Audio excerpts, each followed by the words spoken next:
रूए जमीन पर हिजरे अस्वद जन्नत की सौगात के तौर पर खाना काबा में मौजूद है। इसी तरह अल्लाह के पैगंबर हजरत सुलेमान अलैहिस्सलाम की अंगूठी के बारे में यही बात कही जाती है कि इसको अल्लाह ने जन्नत से जमीन पर उतारा था।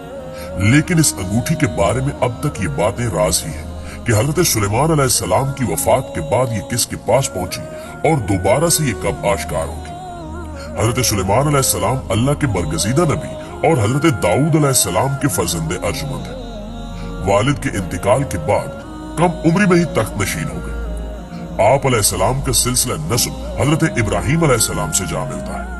समझा जाता है कि इन्होंने मुत्तहिदा इसराइल पर 970 कबल अज़ मसीह से लेकर 931 कबल अज़ मसीह तक हुकूमत की। इनके बाद मुल्क इसराइल के दो हिस्से शुमाली और जनूबी हो गए। हजरत सुलेमान अलैहिस्सलाम को आकाए दो आलम मोहम्मद सल्लल्लाहु अलैहि वसल्लम से खास मोहब्बत थी। आप अलैहिस्सलाम ने जो बिशारत अपनी कौम को दी उसके मुताबिक हजरत सुलेमान अलैहिस्सलाम ने फरमाया कि आप सल्लल्लाहु अलैहि वसल्लम मेरे महबूब और मेरी जान है। हजरत सुलेमान अलैहिस्सलाम ने काबतुल्लाह में क़याम नमाज ज़ोहर अदा फरमाई। 5000 ऊंट, 5000 गायें और 20,000 दुम्बे अल्लाह की राह में कुर्बान किए और फिर अपनी कौम और अशराफ मुअज़्ज़िज़ीन को मुखातिब करके कहा कि ये वो मकाम है जहां नबी करीम सल्लल्लाहु अलैहि वसल्लम की विलादत होगी। हजरत जाबिर बिन अब्दुल्ला रज़ी अल्लाह ताला अन्हु से रिवायत है कि सरकार दो आलम सल्लल्लाहु अलैहि वसल्लम ने फरमाया कि हजरत सुलेमान बिन दाऊद अलैहिस्सलाम की अंगूठी के नगीने में ला इलाहा इल्लल्लाहु मुहम्मदुर रसूलुल्लाह नक्श था। सरकार दो आलम ने फरमाया कि उनकी अंगूठी के नगीने का रंग आसमानी था, उस पर कलमा तैयबा लिखा हुआ था। हजरत सुलेमान अलैहिस्सलाम सरकार दो आलम मोहम्मद मुस्तफा सल्लल्लाहु अलैहि वसल्लम के नाम की अंगूठी हाथ में पहनकर अमूर सल्तनत बहुत अच्छी तरीके से चलाते थे और जब ये अंगूठी उनके पास न होती तो दिल को सुकून और इत्मीनान न होता। हजरत सुलेमान अलैहिस्सलाम की अंगूठी की तासीर ये थी कि इंसान, हैवान, चरिंद, परिंद, जिन, परियां सब इनके पास खिंचे चले आते थे। एक मौके पर अल्लाह ताला ने हजरत सुलेमान अलैहिस्सलाम को आजमाइश में डाल दिया। हजरत सुलेमान अलैहिस्सलाम का मामूल था कि जब वो गुस्ल खाने में जाते तो अंगूठी अपनी बानी को सौंप जाते और वापस आकर ले लेते। एक रोज आप गुस्ल के लिए तशरीफ ले गए तो मामूल के मुताबिक वो अंगूठी अपनी बानी को सौंपी। इस दौरान शैतान आपकी सूरत में जाहिर हुआ और आप अलैहिस्सलाम की बानी से वो अंगूठी ले ली। रिवायात के मुताबिक हम सब के इल्म में है कि सब कारोबार सल्तनत इसी के सबब चल रहा था, तो अंगूठी के छिन जाने के बाद सब कुछ खत्म हो गया। हजरत सुलेमान अलैहिस्सलाम उस अंगूठी की तलाश में निकल पड़े। यूं ही चलते चलते आप एक घर के दरवाजे पर पहुंचे जो कि बनी इसराइल में से किसी का घर था। आप अलैहिस्सलाम ने उस घर के दरवाजे पर दस्तक दी। पूछा गया कि आप कौन हो? हजरत सुलेमान अलैहिस्सलाम ने जवाब दिया कि मैं वो हूँ जिसकी दावत करना आप पर फर्ज है। खातून ने कहा कि मेरा शौहर घर पर नहीं है, इसकी गैर मौजूदगी में किसी गैर महरम को घर में आने की इजाजत नहीं दे सकती। अलबत्ता आप पिछले रास्ते की तरफ हमारे बाग में आराम फरमाएं जब तक मेरा शौहर घर नहीं आ जाता। आप अलैहिस्सलाम उस औरत के बताए हुए बाग में तशरीफ ले गए और आपकी आंख लग गई। कहीं से एक सांप निकलकर आपका पहरा देने लगा। उस औरत का शौहर आया तो सांप को देखकर हैरान रह गया। उसने बीवी से पूछा कि ये शख्स कौन है। बीवी ने सारा किस्सा कह डाला। वो शख्स हजरत सुलेमान अलैहिस्सलाम की खिदमत में हाजिर हुआ और अपनी बेटी से शादी की पेशकश की। आपने वो पेशकश कबूल करते हुए 3 दिन वहां क़याम फरमाया। दूसरी तरफ शैतान आपकी सूरत में आपके तख्त पर विराजमान था। असूलों कवानीन में रद्दो बदल की वजह से हजरत सुलेमान अलैहिस्सलाम के अकरबा और उलमा को शक था कि ये हजरत सुलेमान अलैहिस्सलाम नहीं है। चुनांचे इनकी जमात आप अलैहिस्सलाम की बीवियों के पास आई और उनसे कहा कि ये क्या मामला है, हमें सुलेमान की जात में शक पड़ गया है।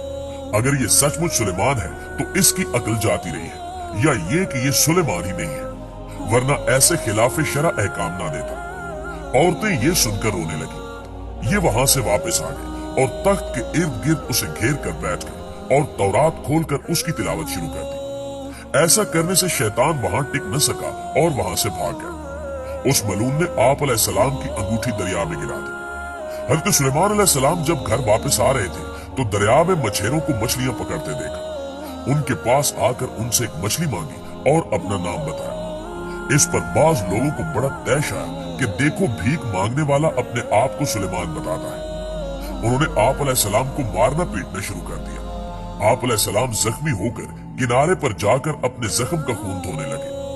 बाज माहीगीरों को आप पर रहम आ गया कि एक साइल को खामखा मारा गया है। जाओ भाई, इसे 2 मछलियां दे आओ, भूखा है, भून कर खाएगा। चुनांचे वो मछलियां आपको दे आए। भूख की वजह से आप अपने जख्म और खून को भूल गए और जल्दी से मछली का पेट चाक करने बैठ गए। अल्लाह की कुदरत से उसके पेट से वो अंगूठी निकली।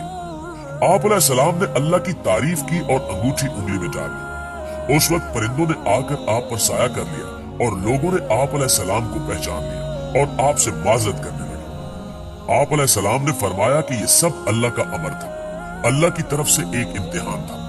आप आए, अपने तख्त पर बैठ गए और हुक्म दिया कि उस शैतान को जहां भी हो गिरफ्तार कर लो। चुनांचे उसे कैद कर लिया गया। आपने उसे एक लोहे के संदूक में बंद किया और कुफल लगाकर उस पर अपनी मोहर लगा दी और समंदर में फेंकवा दिया, जो कयामत तक वही कैद रहेगा। रिवायत में है कि हज़रत दाऊद अलैहिस्सलाम के इंतकाल के बाद अल्लाह ताला ने सुलेमान अलैहिस्सलाम से फरमाया, मुझसे अपनी हाजत तलब करो। आप अलैहिस्सलाम ने अर्ज किया कि अल्लाह ताला मुझे ऐसा दिल दे जो तुझसे डरता है, जैसा कि मेरे वालिद का दिल तुझसे खौफ किया करता था, और मेरे दिल में अपनी मोहब्बत डाल दे जैसे कि मेरे वालिद के दिल में तेरी मोहब्बत थी। इस पर अल्लाह ताला बहुत खुश हुआ कि मेरा बंदा मेरी ऐन अता के वक्त भी मुझसे डरा और मेरी मोहब्बत तलब करता है। मुझे अपनी कसम, मैं इसे इतनी बड़ी सल्तनत दूंगा जो इसके बाद किसी को न मिले। फिर अल्लाह ताला ने इनकी मातहती में हवाएं कर दी और जिन्नात को भी इनका मातहत बना दिया, और इसी कदर मुल्क व माल पर भी इन्हें हिसाबे कयामत से आजाद कर दिया।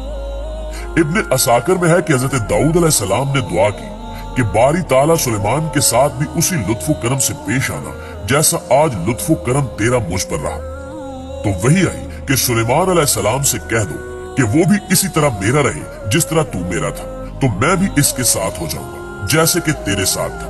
फिर जब हज़रत सुलेमान अलैहिस्सलाम ने अल्लाह की मोहब्बत में आकर खूबसूरत, प्यारे, वफादार और तेज रौ घोड़ों को काट डाला, तो अल्लाह तबारक व तआला ने उन्हें इनके एवज इनसे बेहतर अता फरमाया, यानी हवा को उनके ताबे फरमान कर दिया, जो महीने भर के रास्ते को सुबह की एक घड़ी में तय कर देती थी, और इसी तरह शाम को जहां का इरादा करते जरा सी देर में पहुंचा देती। जिन्नात को भी हज़रत सुलेमान अलैहिस्सलाम के ताबे कर दिया गया। इनमें से बाज बड़ी ऊंची, लंबी, संगीन और पुख्ता इमारत बनाने का काम सर अंजाम देते थे, जो इंसानी ताकत से बाहर था। हज़रत सुलेमान अलैहिस्सलाम ने अपने दौर में जिनों और इंसानों को जादू टोने से बाज रखने के लिए काले इल्म और जादू की किताबों को अपने कब्जे में लेकर अपने तख्त के नीचे दफन कर दिया था। सुल्तान सलाहुद्दीन अयूबी के दौर में बनी इसराइल के टेम्पल्स ने वो किताबें सुरंग खोद कर निकाल ली थी, और ये कौम अब भी इस तलाश में है कि उस अंगूठी को हासिल करके दुनिया पर हुक्मरानी का ख्वाब पूरा कर सके। इस हुक्मरानी के ख्वाब में ये लोग आज तक इस अंगूठी को तलाश कर रहे हैं, लेकिन ये अंगूठी आज तक ना उनको मिली है और न आइंदा कभी मिल सकेगी, क्योंकि ये अंगूठी मर्द मोमन की अमानत है और इसका इस्तेमाल भी इन्हीं काफरों के खिलाफ होगा। चूंकि हजरत सुलेमान अलैहिस्सलाम के पास ये अंगूठी हजरत दाऊद अलैहिस्सलाम के जरिए आई थी, तो ईसाई इसे हजरत दाऊद अलैहिस्सलाम की मिल्कियत समझते हैं, जबकि मुसलमानों के नजदीक ये हजरत सुलेमान अलैहिस्सलाम की मिल्कियत है। जबकि यहूदियों का मानना है कि हजरत दाऊद और हजरत सुलेमान क्योंकि बनी इसराइल से ताल्लुक रखते थे, तो इस अंगूठी पर यहूदियों का हक सबसे ज्यादा है। इसराइल के परचम में 5 कोनों वाला सितारा, जिसे लॉर्ड्स ऑफ डेविड का नाम दिया गया है, ये भी दरअसल उसी अंगूठी की शबीह है। बहरहाल हजरत सुलेमान अलैहिस्सलाम की वफात के बाद ये अंगूठी कहाँ गई, इसका इल्म अल्लाह के सिवा किसी को नहीं है। लेकिन मुख्तलिफ रिवायात में ये बात आती है कि कयामत के करीब ये अंगूठी दोबारा से जाहिर होगी और इस पर लगी हक़ ताला की मोहर के बायस ये हक को बातिल को अलग अलग कर देगी। जी तो मुअज़्ज़िज़ दोस्तों, ये थी हमारी आज की वीडियो। आपकी राय इस हवाले से क्या कहती है, कमेंट करके हमें जरूर बताइएगा। इंशाअल्लाह आपसे मुलाकात होती है अगली वीडियो में। तब तक अपना ख्याल रखिए। अल्लाह निगहबान।